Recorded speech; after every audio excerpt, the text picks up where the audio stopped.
With all the very latest from around the world and here at home now, it's the ITV News at 10.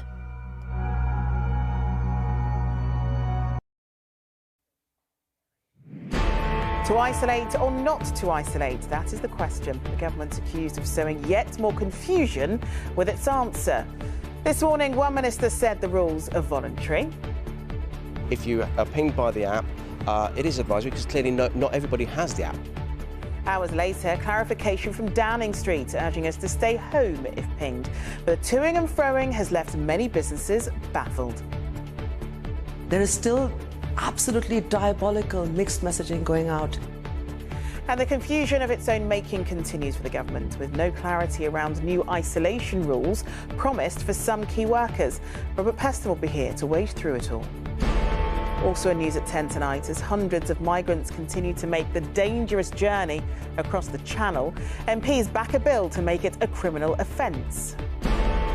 Children on the Isle of Scilly use a royal visit to make a plea to world leaders to act on climate change. Command and start. 2, 1. 6 decades after she should have done it, the 82-year-old who blasted into space with the Amazon billionaire Jeff Bezos. I've been waiting a long time to finally get it up there. It was wonderful. I want to go again fast. And there's hope for the high street yet as HMV announces more of its shops are on the way.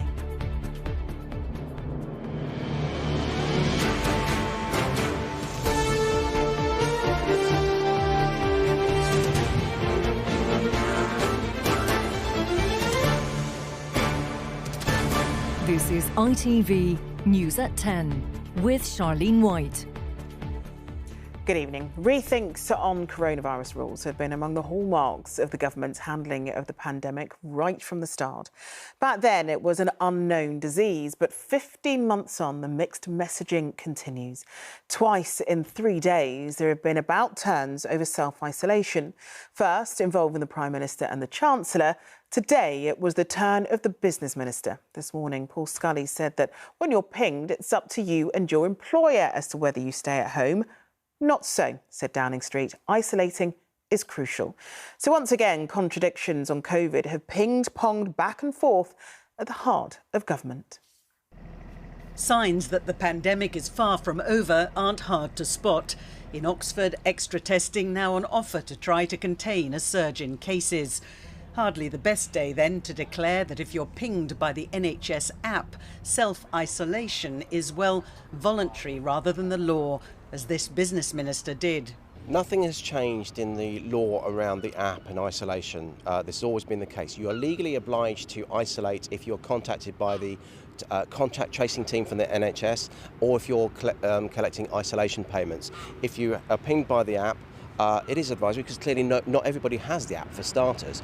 But an hour later, Number 10 had changed the script again, saying it is crucial people isolate when they're told to do so either by NHS Test and Trace or by the NHS COVID app. Businesses should be supporting employees to isolate. They should not be encouraging them to break isolation. For Asma Khan, who's repeatedly had to send staff home from her restaurant after they've been pinged, it was yet more COVID confusion. There is still absolutely diabolical mixed messaging going out. My team are very trustworthy. They know I will pay them. They know I will look after them. So they will let me know they need to isolate. But where there is no guarantee of getting paid, they will not isolate because there is no faith left in the government or in this entire system of track and trace. The Test and Trace app has been hailed as a key to stopping infection, but according to a YouGov poll, fewer than half of all adults have it installed, and a fifth of them have turned off contact tracing or Bluetooth. Among 18 to 24-year-olds, more than half have deleted it or turned it off. On the streets, there was a mixed response to the mixed messaging.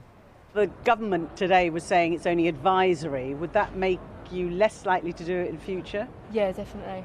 Absolutely. If I think it's advisory. Because I know someone who was pinged because they went through a McDonald's drive-through. If you knew it was advisory, would you isolate?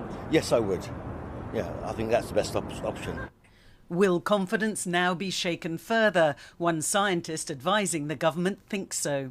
It looks as if the government is making up policy as it goes along. If it's making up policy as it goes along, then how on earth is anybody supposed to know what they should and must do? And if people don't know what they should and must do, how on earth can you expect them to act responsibly? It's a complete shambles. Adding to the sense the rules keep changing, tonight some key workers, including in the NHS, were told they wouldn't have to isolate.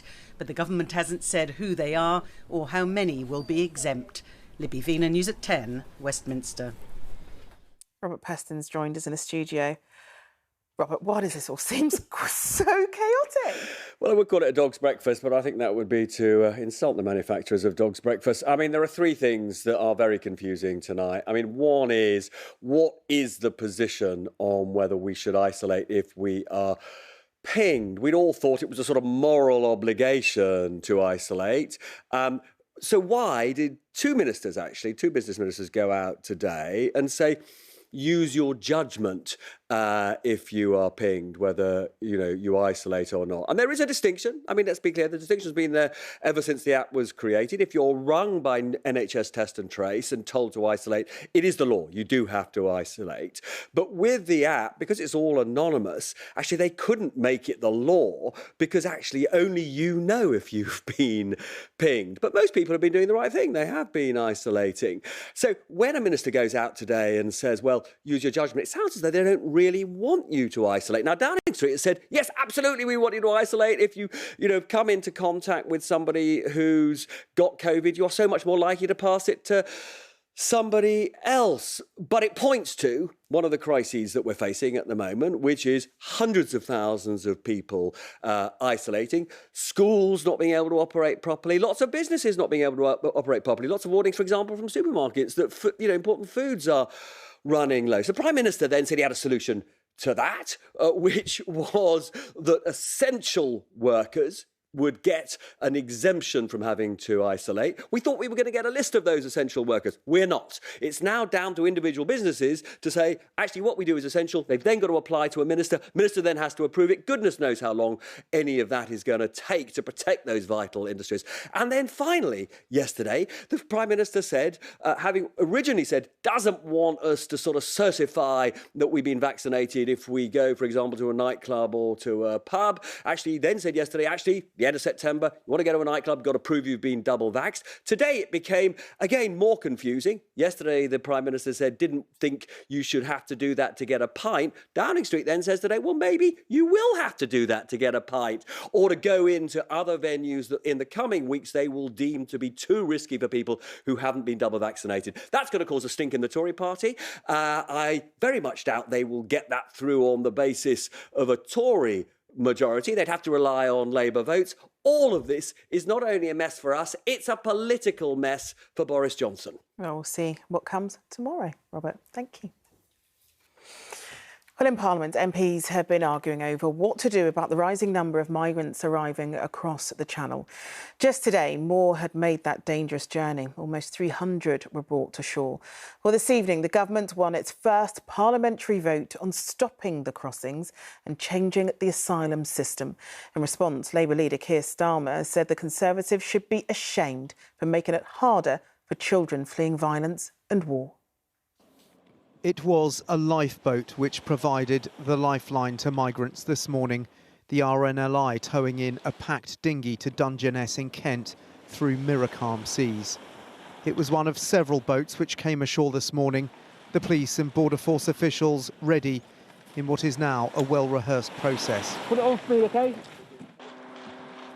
The migrants' first tentative steps to what they hope will be a new life. Among them several children who must have been glad to be on dry land after several hours at sea. Onlookers stunned by the sudden arrival of so many who'd come so far.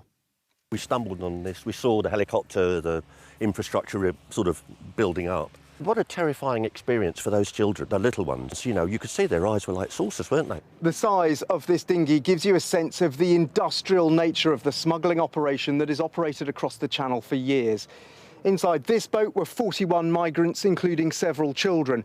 Yesterday, 430 made the crossing, and so far this year, it's estimated 8,000 migrants have crossed the Channel.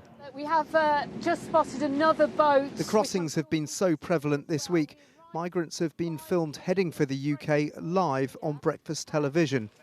All this is happening as MPs voted through a new immigration bill, which will mean migrants entering without permission could face up to 4 years in prison. The ayes to the right, 265. The noes to the left, 359. The public expects this House to protect our borders. They expect us to combat the dinghies crossing the English Channel, and they expect us to remove those with no right to be here. This bill will deliver those people's priorities.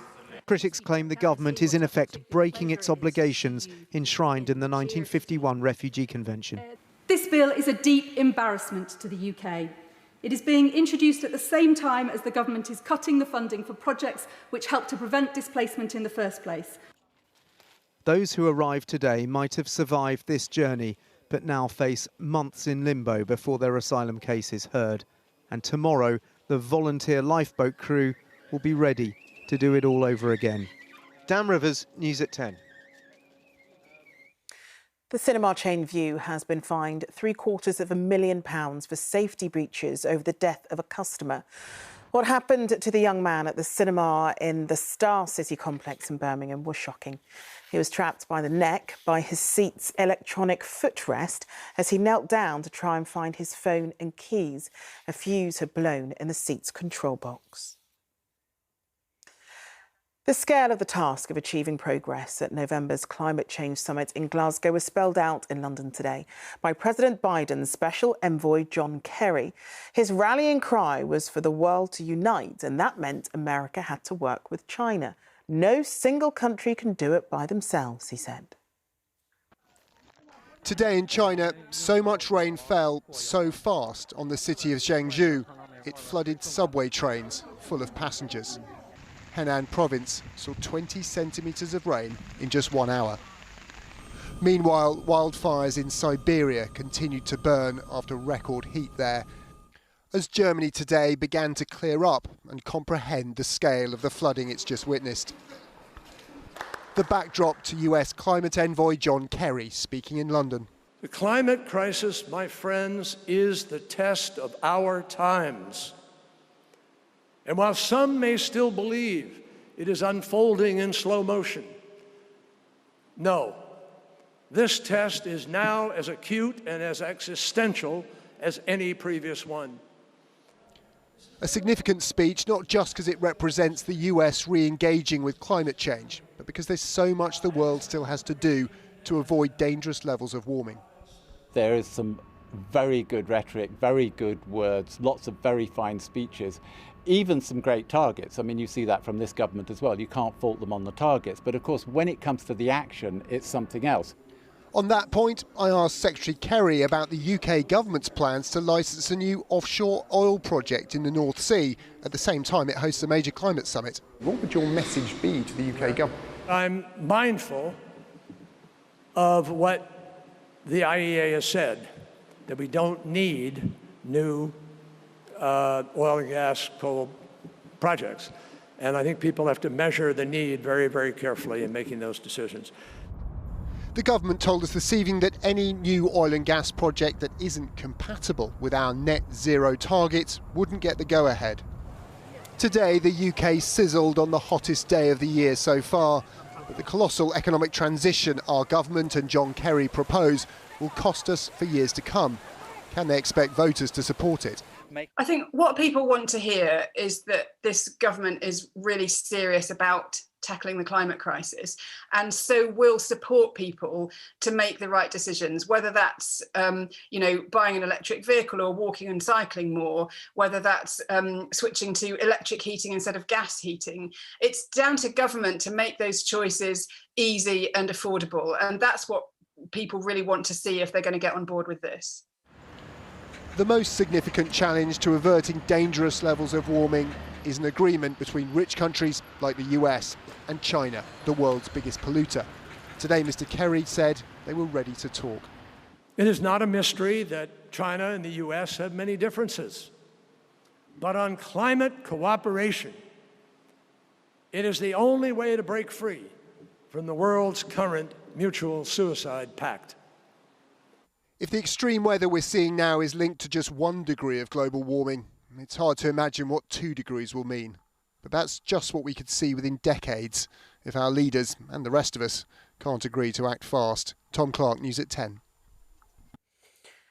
Among the many parts of the world experiencing extremes of weather is Madagascar. What aid workers call its forgotten drought has so far lasted 4 years.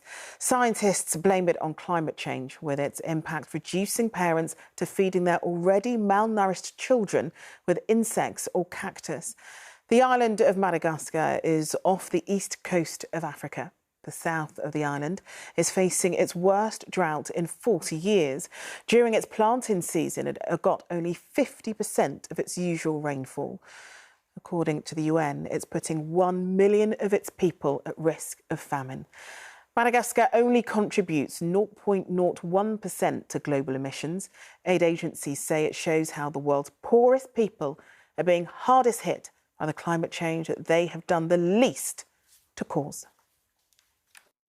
A paradise island renowned for its unique beauty in the south reduced to dust. 4 years of failed rains. They can plough, but the chances are there'll be no harvest to fill empty, distended stomachs. In some villages, the hunger has reached the level of famine. Survival for many families depends on plates of insects or cactus leaves. There is nothing else left to eat. The United Nations warns that 1 million people face starvation. More than 130,000 children already suffer acute malnutrition. A sick child is nursed by her desperate mother, who tells us she's too hungry to produce milk for her baby, nor does she have the money for medicine or food. It's 2 years since we visited Madagascar to see how the warming ocean is killing coral and marine life, and coupled with overfishing, threatening coastal communities. Inland, even then the pressure of drought was forcing people to look for alternative income, burning trees to sell for charcoal. Now, the speed of environmental destruction has only gathered pace. It's just vast land that is dry at the moment, and the locals themselves keep talking about the sun being too hot, the rain not coming. But if there isn't the rainfall and there aren't the crops and there isn't the harvest, then how do these people survive in the long term? That's a good question. The sad thing is that those are the people who are now paying the consequences of maybe different activities around the globe. Madagascar's ecosystem evolved over 80 million years of separation from any other landmass, but there is no place safe on the planet from the impact of our changing climate. John Ray, News at 10. What's happening in Madagascar is nothing like what's happening here, but there are low-lying parts of the country where people are worried about climate change, among them the Scilly Isles. And Prince Charles was there today, spreading his message on the environment to the leaders of tomorrow before he meets the leaders of today at the Climate Summit in Glasgow. It's easy to see why the Isles of Scilly attract so many tourists when the skies are blue and the sea so calm. But it's difficult to imagine how these islands are at the mercy of the oceans at other times of year. And yet the beach on which Prince Charles and Camilla spoke to tourists today doesn't always look this good. The idyllic summer scene looks much more frightening when the Atlantic storms sweep through in the winter months. This archipelago of 200 islands is at greater risk of rising sea levels than any other place in the British Isles. Now is the time for us to make the world green. The youngest school children are taught about the delicate balance of nature, and the older ones today spoke to their royal visitors about the changes they want to see. What do you really want to see here to make the on the island? Have you thought about that? That's Carl. Prince Charles will attend the big UN climate change summit, COP26, when it's held in Glasgow later this year. And pupils here spoke about their demands for action from world leaders. I don't know what they're waiting for. Yeah. It's not going to go away. It shouldn't be primary school children taking action on something this big. It should be, by the adults who should be setting a bit of an example. It might not feel like the most pressing issue on a day like today, but much of the land on the Isles of Scilly is only a few metres above sea level, and that leaves this coastal community in the Atlantic Ocean particularly exposed. In fact, scientists warn average wave heights here could increase by up to a metre within the next 60 years. On another island, Briar, population just 80, keeping the family business ticking over after the COVID crisis is what mostly occupies the minds of the owners.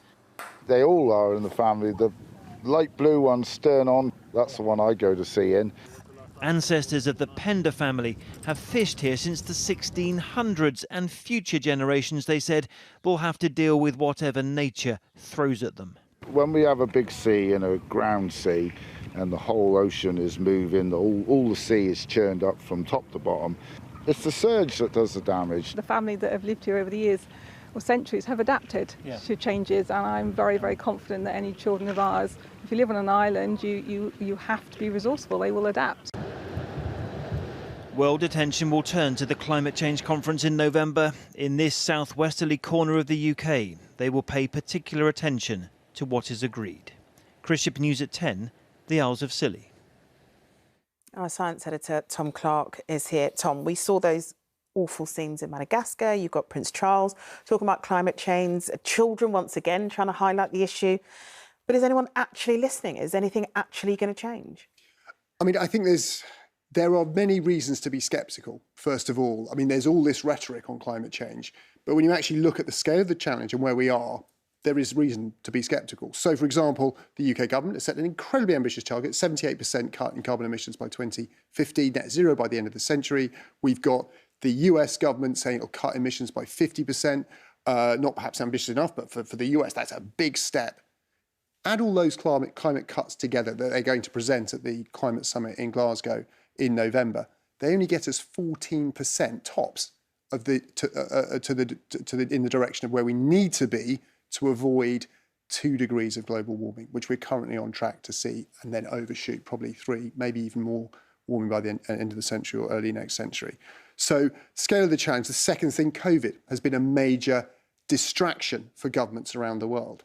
But I think the reasons to be hopeful and the reason to think actually this summit and beyond could be the time we actually achieve something here are twofold. Firstly, the rhetoric is just getting louder and louder and louder. And thirdly, look at what's happening in the world's climate. You saw those pictures from China. China is really significant. It is feeling the effect of its rapidly growing cities meeting extreme weather. It's realizing it cannot ignore this problem. And if China is on board, if the US is on board, if Europe's on board, most people predict the rest of the world will follow. OK, Tom, thanks very much. There was an exciting finish just over half an hour ago to the T20 series against Pakistan, with England clinching it 2-1. Chris Jordan was at the crease with England leading 2 runs off the final 3 balls. He and David Willey scrambled the runs to give England victory by 3 wickets.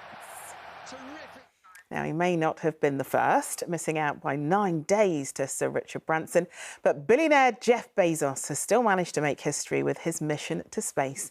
His 10-minute joyride went faster and higher, but even more extraordinary, on board was one of the oldest astronauts ever, who 60 years ago wasn't allowed to go into space because of her sex. But what did Mr. Bezos make of the trip? He said it felt natural. 5, 4, command and start. 2, 1.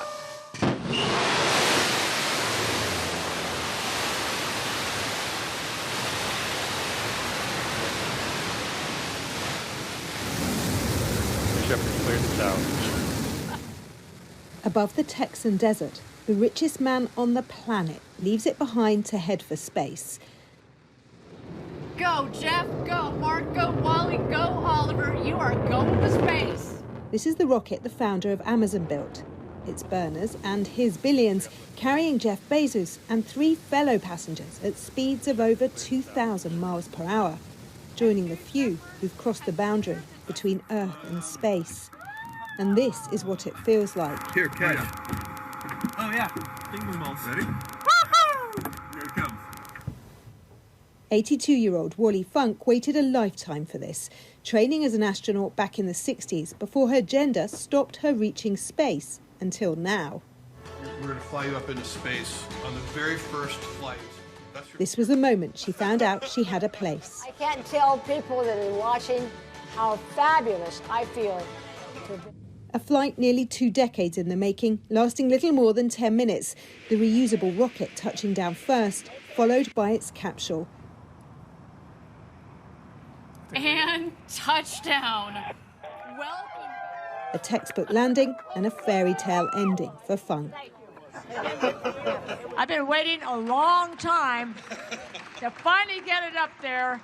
We had a great time. It was wonderful. I want to go again fast. And by the way, we can confirm that Wally once again in training outperformed the men on the mission. When Funk began astronaut training, man had just landed on the moon, exactly 52 years ago today. A race between American and Russian superpowers then.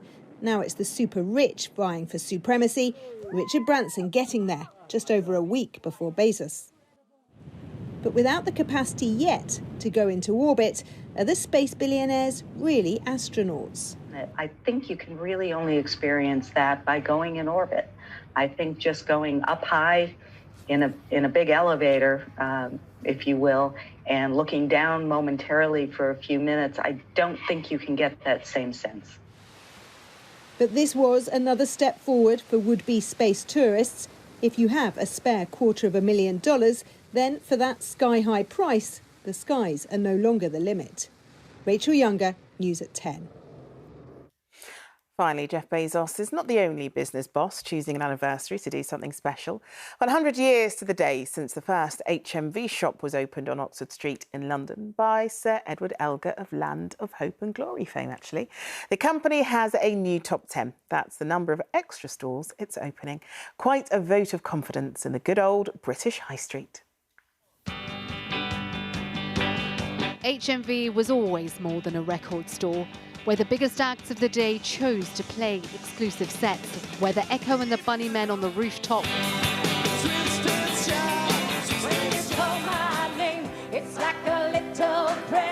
or Madonna on a darkened stage inside, where you could meet a Beatle at a signing or the boys of Take That. But the new world order of online music streaming and shopping almost sent this iconic brand under. The man who saved it in 2019 is now putting his faith in high street stores again by looking to open 10 new shops. In some people's mind, it's a bold bet, but I would say when we bought HMV, I saw the same thing, and it was like, well, it'll never last, and this isn't going to work. And obviously, through COVID, we've actually done okay. So it's I think it's a good decision. HMV's centenary this year also marks the very opening of its famous Oxford Street store in 1921. But like other branches across the country, it shut up shop when the company fell into administration. The plan now is to open a new lead store in London.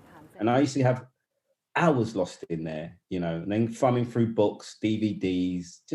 It was just the nerdy thing I loved doing the most when I had a few hours or half a day spare and I wanted to get away from it all. And although it was in the heart of London and in the busiest street in the UK, I felt it was the quietest place in the world for me. Its flagship store may be shuttered, but HMV is very much still going, having survived downloads and streaming, store closures and bankruptcy, and of course the pandemic, which has seen so many of our high street names shut their doors. HMV, though, is aiming to buck the trend. Its Solihull store, which closed in 2019, today became one of the 10 new HMV shops to open. It's all about creating experience for shoppers, and if you take into account the appetite for bricks and mortar amongst shoppers and the need for experience and the desire for experience, it's actually reflecting demand.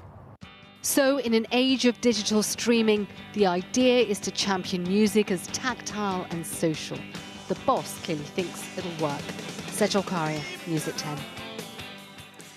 Right, that's it for News at 10 for tonight. So from all of us on the team, do enjoy the rest of your evening. Bye-bye.